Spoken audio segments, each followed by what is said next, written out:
Well, the catch rule finally has caught the attention of the unblinking red eye of 345 Park Avenue. And once the commissioner has you in his sights, you better brace yourself for something. Now, the something that apparently is coming is a complete reconstructing of the catch rule back to square one. And I hope that's not what happens. I think that would be a mistake.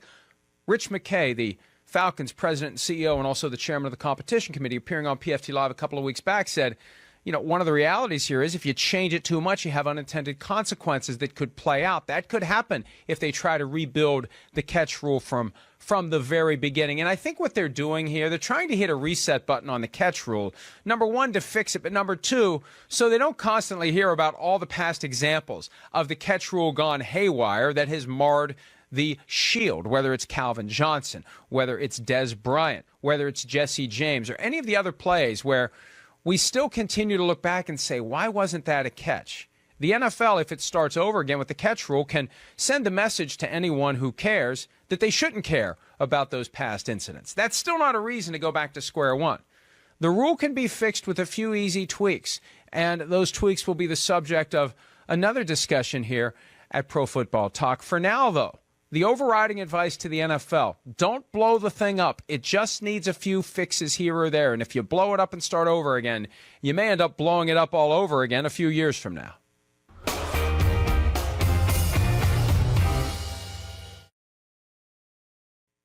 As I flip the dials from channel to channel, hearing chatter about the Philadelphia Eagles offseason, I've noticed a trend here. A lot of the talking heads seem to think that Nick Foles is going to be a free agent in a matter of weeks. And the reality is he's not.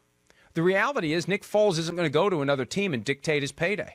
He's not going to be jostling with Kirk Cousins to see who gets the biggest contract on the open market.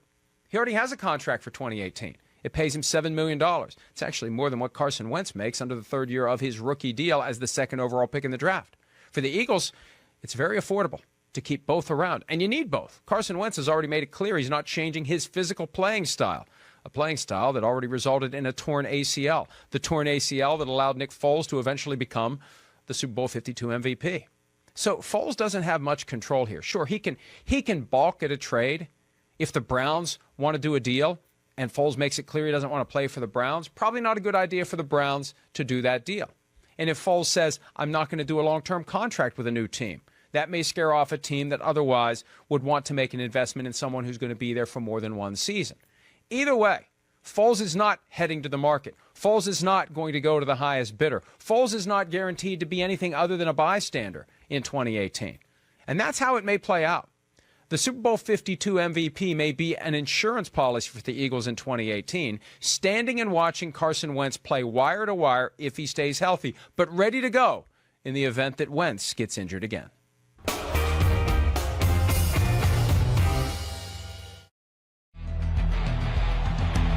One event transcends sport, transcends entertainment, and captivates the world. Schifrin wins gold for the U.S. Americans have swept the podium. And an event that will change the way viewership is quantified and reported. Hi, I'm Joe Brown, and I run research here at NBC Sports. I'd like to tell you about the new reporting system for the Pyeongchang Olympics this February. It's called Total Audience Delivery, or TAD. TAD counts all viewership of a program that is presented across multiple platforms. It's very common and is used to some extent by all media companies these days, as nearly every major sporting event is available on TV, online, and on mobile. It wasn't too long ago that the only metric that mattered for an Olympics was the primetime household rating, because coverage was only available on the NBC broadcast network. But our world has changed, and so has NBC Olympics coverage, which will top 2,400 hours. For Pyeongchang, we'll have simultaneous primetime coverage across NBC, NBCSN, and our digital and mobile platforms, a Winter Games first. So we'll aggregate this simultaneous viewership to produce TAD, which is now a far more accurate measurement than the antiquated household rating. Whether you're watching figure skating on NBC, hockey on NBCSN, or streaming biathlon, you will be counted. We pioneered this system in Rio, and it allowed us to accurately capture nearly 2 million more viewers each night in our reporting. proving that a significant number of people choose to watch Olympic events on other NBCU networks and devices.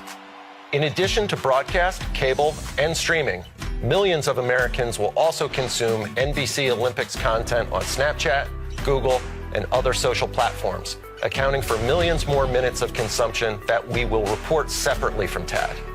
And since we control all Olympic media rights in the U.S. through 2032, future platforms that can be measured and monetized may also eventually be included in TAD. So enjoy the games, and no matter how or where you watch, you will be counted.